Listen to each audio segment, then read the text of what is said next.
Um, Hi, I'm Lenora VS. I'm currently pursuing my MSW at Cristo Jayanti College. As part of my course curriculum, I'll be interviewing my guest for the day, Mr. Michael Lewis, on training and development. Welcome, Michael. Thank you. Thanks for having me. Michael currently works as a faculty development specialist, global learning and development at Diageo. He has previously worked as an organization development consultant at 24/7 Bangalore and has a lot of experience and expertise in the area. So, to just start off, Michael, what has been your experience in the field of training and development so far? That's a great question, and thanks for that introduction. I've been in the area of training and development for quite some time. I think I'm touching a decade now, and it's just been awesome. But one of the uh, key aspects of the industry is the acceleration of change. It's definitely not the same as it is today as when I started um, in training development. It's changed so much. It's grown leaps and bounds. Yeah, and it's exciting. So Yeah, it's nice that you mentioned you were talking about change. So, the current pandemic has actually sort of shifted everything to a virtual and an online mode. So, you were a trainer, and as a trainer, according to you, what elements do you think should be incorporated for online trainings? I think with the whole virtual classroom, virtual workshop setting, it's become all the more difficult for facilitators to be able to make sure that learning is happening.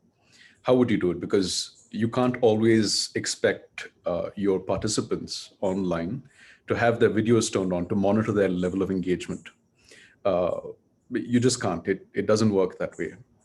And what I've noticed is that uh, as a facilitator, as a trainer, like you say, it becomes all the more important to be able to use all of the tools that you have in your kitty in the virtual context. So if you are someone who's enthusiastic, usually if you've got a lot of energy in the class, in the training room, uh, that that needs to be, times 10 in the virtual space, just to keep the energy going, just to and while your energy might be sufficient sometimes in the training room, uh, it has to be complemented in a virtual training room. So for example, you might play music that's a little uppity, that's upbeat, and things like that, just to get the mood and the whole atmosphere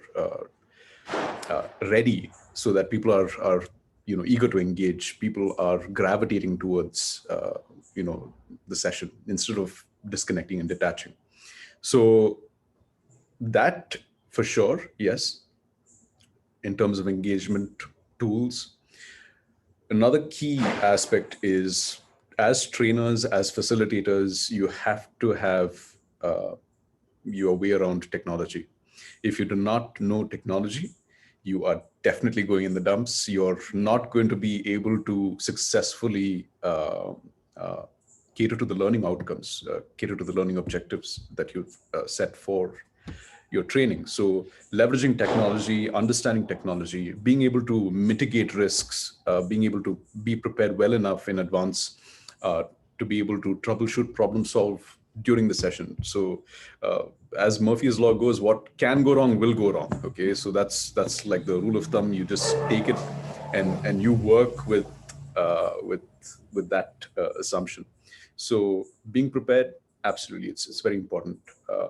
So with and that is with technology, with people as well. So issues can crop up, technology wise issues can crop up in terms of people. So you might have different emotions, people going through different emotions in your training room. You might have people who feel like they're forced to be in the training room, and how do you get the learning across? How does learning happen for them? And so those aspects kind of play a huge role, and all the more so in the virtual context. And so you as a facilitator need to understand these different personas, need to understand the different temperaments, and be able to I wouldn't say modify, but I would say adapt your content and the way that you engage, uh, to be able to cater to all of those different personas and temperaments, so that learning at the end of the day happens. Yeah, I think it's definitely challenging. But especially when you put in so much effort, not just the organization, but you as a trainer as well put in so much effort. How do you go about measuring the impact it's created on these employees? Is there a certain way you guys do it? And if there is, what are some of the best means to go about it? That's a great question, actually. And return on investment, when you look at Kirkpatrick's model, is one of the key issues that plagues the training industry, right? How do you how do you um, how do you put a flag? How do you put a stake in the business to say that because of training, this has been the spike in revenue, or whatever the business metric is that you're looking at? It's a very difficult thing to do. But what I've noticed, and this does not, it's not something that impacts just us in the current situation, but even otherwise, right? In general, in training, it is important uh, to be aware of the business needs first and the performance requirements.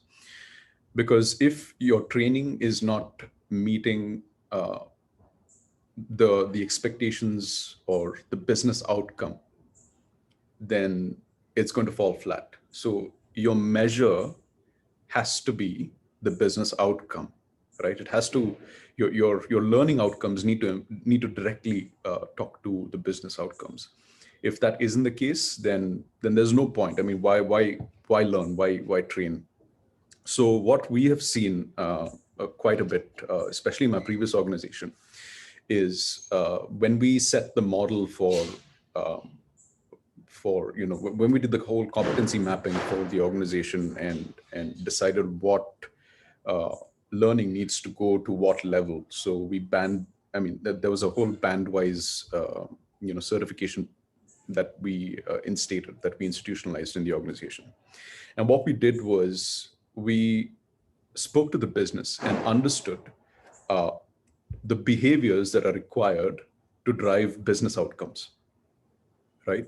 And so it's not as simple as saying, okay, uh, I need to make a sale today, but my performance hasn't been so great. Let me go into sales training, and I'm going to be fine after that. I'm going to get a whole bunch of sales done, right, this quarter, this month, or whatever. It's not as simple as that. The person can go into training and still fail. The reason being that there has not been a thorough needs analysis done. We don't know what the problem is, why the person actually is dipping in his performance, right, or her performance.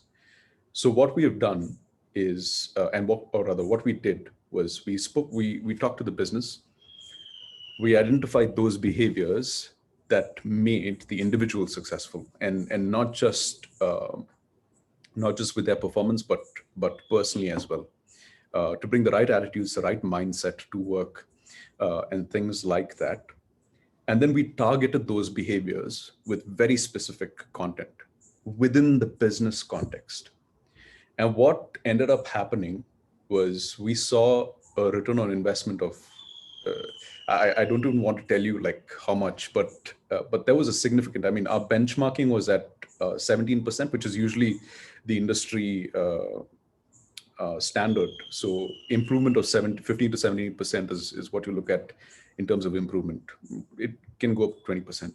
We saw nearly an 80% improvement in scores, and that in itself is a testament. So just in terms of performance, that was the case. Now, obviously, because of the performance, business was impacted, revenue was generated, and eventually the company profited, right?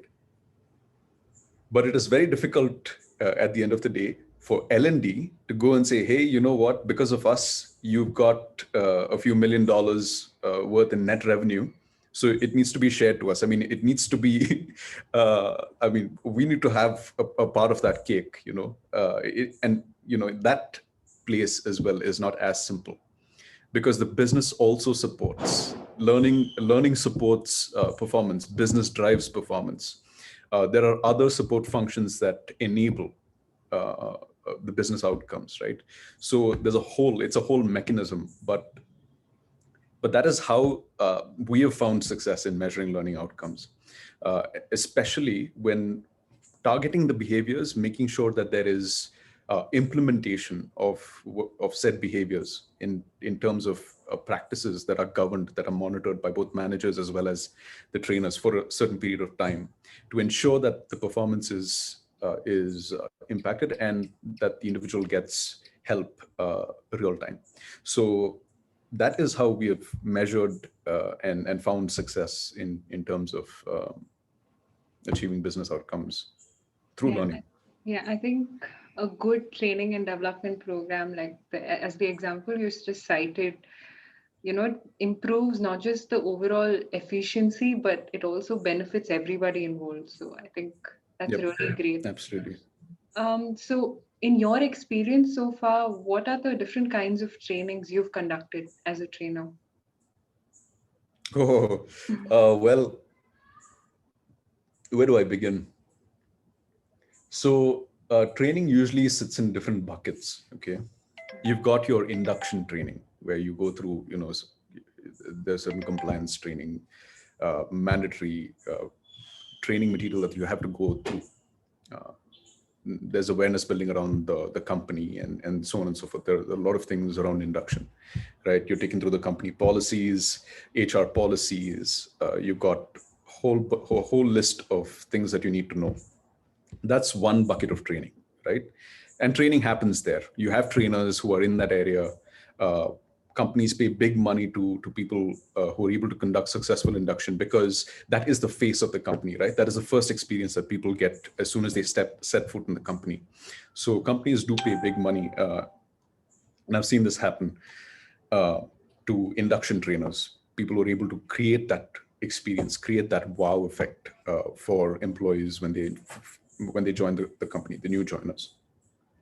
Then comes your foundation learning, right? Your foundation level training, which involves understanding the company's culture in terms of soft skills, in terms of communication, and so on and so forth. So there are various competencies. What happens after that is your functional training.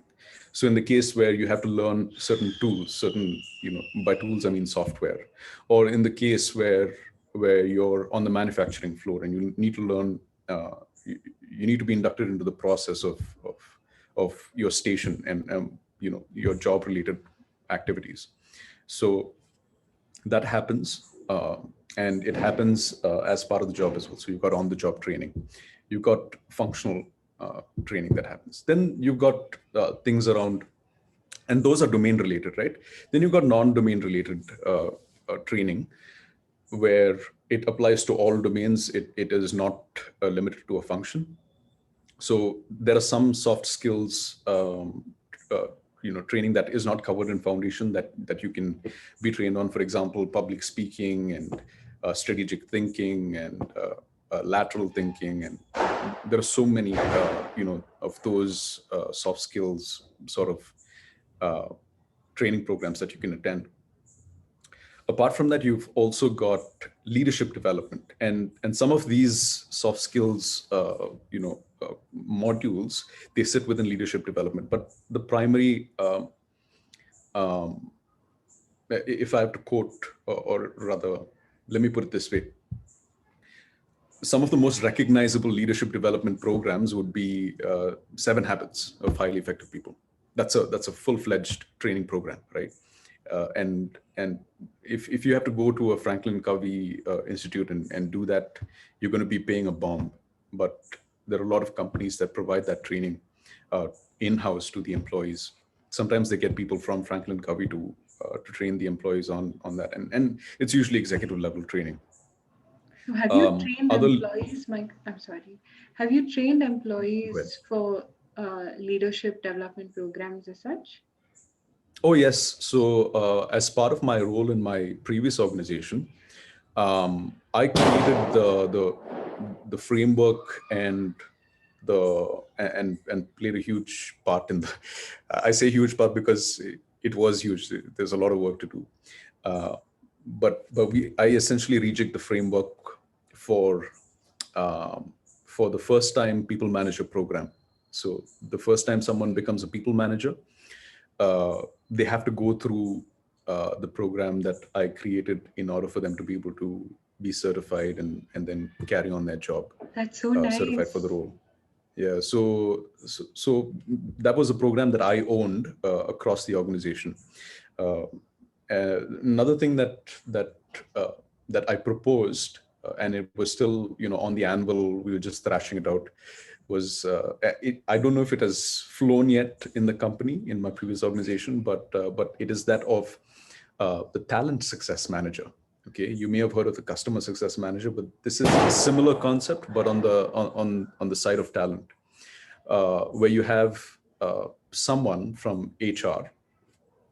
And when I say HR, I'm talking about the broader umbrella. It can be anyone, right? It can be someone from learning, it can be someone from HR, but that someone is going to partner with you to make sure that you are successful as a professional and as an individual, both in your role and also in terms of your career aspiration, in terms of progressing forward or upward or sideward in the organization.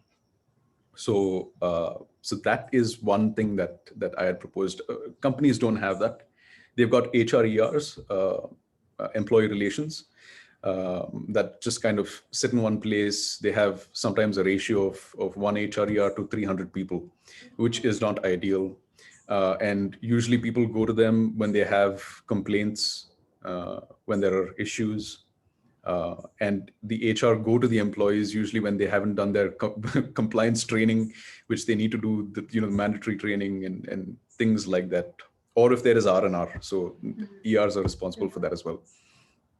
Not to paint a very bleak picture on HR ER, the job role, it's a very exciting space. They are the counselors to the employees, and they're the first point of contact.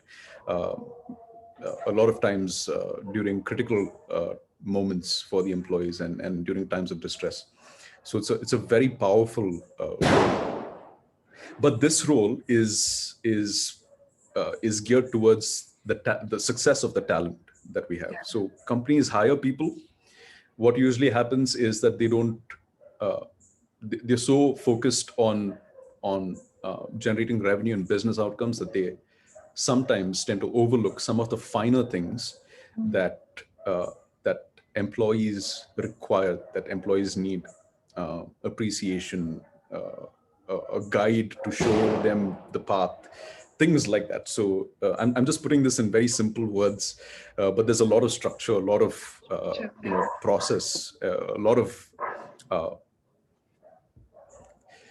never mind. I mean, So, there's a lot behind the idea, yeah, because definitely multiple departments have to come together in order to make that successful. a So success.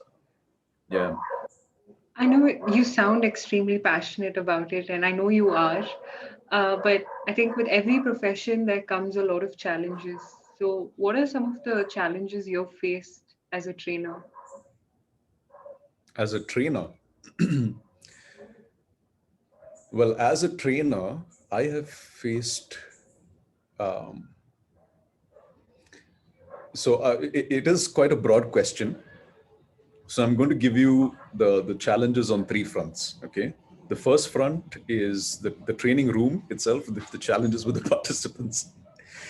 The second front is with management, and the third front is just with the resources that you have. So with the training, right, with the training room, with the participants, some of the challenges that I've faced are sometimes trainees don't know why they are in the room. They just brought there for the heck of it.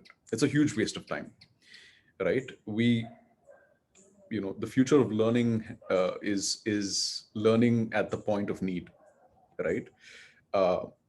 we are moving away as a global corporate, you know, what do you want to call it?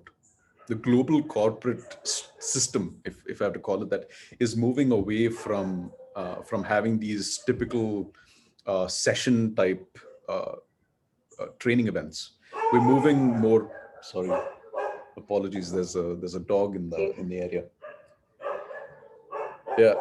So we're moving into a place where we're creating a platform for learning at the point of need. So let's say a person is working on a certain tool, and the person hits a dead end. They don't know how to get to where they want. There's a pop-up within the application that provides, 2 or 3 bits of micro learning content that they can very quickly go through and get unstuck, right? So learning at the point of need is what organizations are moving towards, and that is what we are building within Diageo as well. So that mitigates the issue, and we really know that or rather, we want to have people who actually need the training in the training room. Otherwise, it's going to ruin the experience for everyone. So that has been a challenge for me uh, as a trainer, right? Or rather, had been a challenge for me as a trainer. Um, One of the other, and I mean, I love people. So in terms of people, I don't have any challenges. It's just with the mindset and the attitudes that you would find a lot of challenges. Uh, but none of them are so difficult that you can't overcome them. There's always a way Oh, to wait. to still get learning across. Yeah. The second challenge is support from management. So I've seen this more often than not that trainers have great ideas, but because the system, the institution within the organization is set in a certain way or has been set by someone upstairs, ideas get shot down because of the fear of change. Change is a huge, huge problem, right? People don't want to change; they're afraid of change. Usually, that's the case. We're trying to work our way, around it, but or through it, but the fact remains: people are afraid of change. They don't want to change. They like things the way they are, if it is comfortable and if it is stable.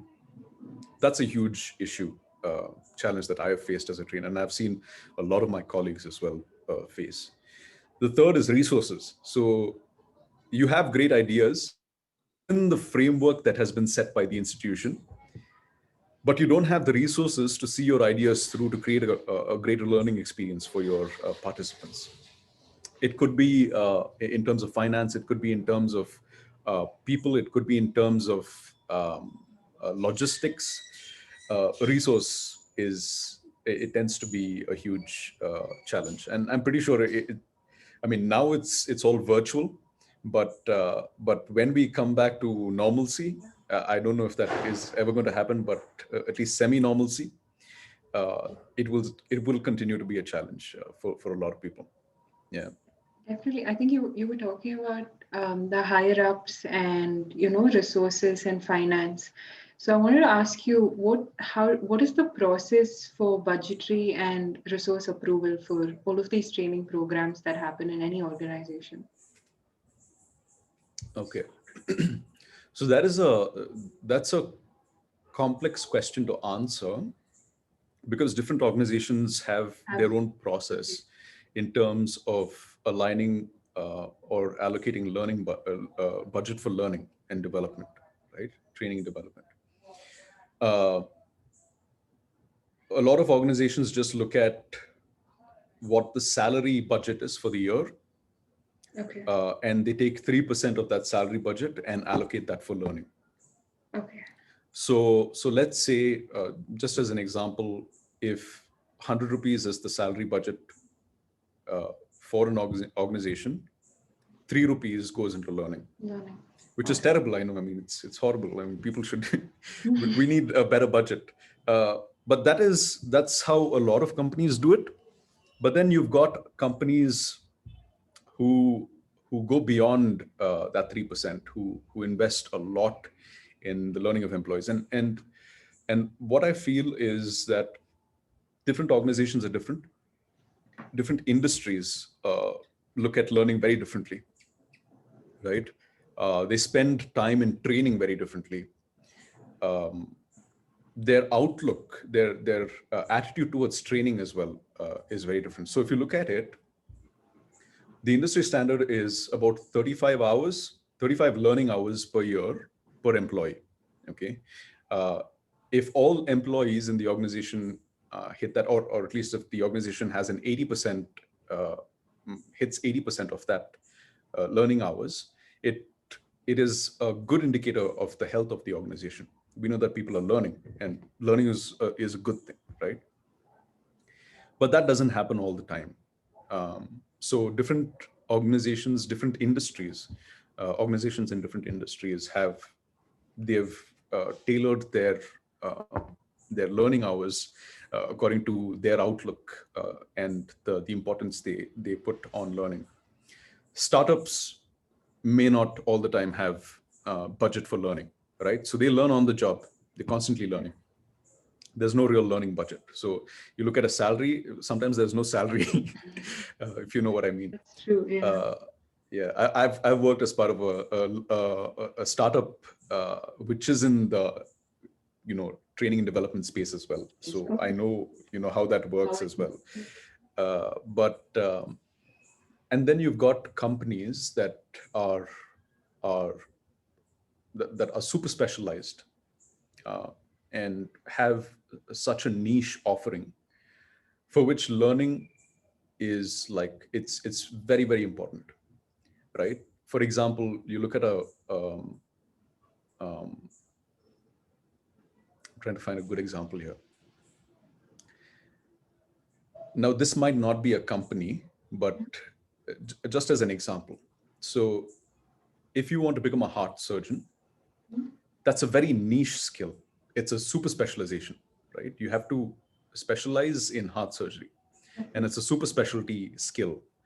uh, the amount that you spend, the amount that you invest into that versus, or let's say you've got, you're working in a hospital and you're being paid X amount of salary, but you want to specialize in heart surgery. Let's say there is a rebate, there's a discount of about 10%. Even if there is a discount of about 10% on that learning journey, the amount that you're going to spend to become uh, to specialize in heart surgery is going to be so significant. It's probably going to be more than your salary, Period. right? So, I mean, I'm just using an example. It's not a real world example. I'm just I saying know. hypothetically. But you have to look at it that way. So different organizations, different industries look at learning very differently, and so it is hard to put a finger on what budget or resource allocation Education uh, yeah institutions should is have. very hard. Yeah. Yeah, because it's Um, so diverse, it's so varied. it's very vast in that sense. But I had a question. If an employee is not interested or doesn't meet, the organization's criteria for learning and development in that particular year, in that particular financial year, do you guys as trainers, you know, go like what Do do we you sit in all a do in that do we sit in aspect? a corner and cry? Maybe, I don't know. Maybe we sit in a corner and cry. Maybe we think, oh man, what am I doing here? I'm not making any difference in the world. My whole life's a lie. No, so usually organizations don't really penalize uh, employees for not reaching that Okay. mark. But I know that some organizations incentivize uh, Mm, employees who reach that learning mark, okay. right? Who've completed that number of learning hours, and it has to be valid, obviously. So there's going to be criteria. They cannot just. I mean, every employee will start winning the incentive in that case, right? There has to be criteria as to why are you learning that? How is that going to help you? How, I mean, if you go through that learning, what is it going to bring? How are you bringing that to the job? How is it going to help you perform your job better? So learning is usually accompanied by assignments, by projects and things like that. So it's a whole process. So if they do that, if they complete the number of prescribed hours, then some companies incentivize. Most companies don't, which is a bummer. I think companies should incentivize learning instead of penalize. So yeah, I hope that answers it. So no, Yes, we don't yes, sit it in a does. corner and cry. Uh, but Definitely some part does. of us, maybe some part of us that we don't know subconsciously slowly dies. I think it Yeah, happens when you're that passionate about your job like you are. But thanks, Michael. Thanks for taking your time out, accepting my invitation, and joining me today for this interview. I think it's been great. no problem at all. Thank you for being so insightful and just giving us your time. Anytime. Thanks for having me.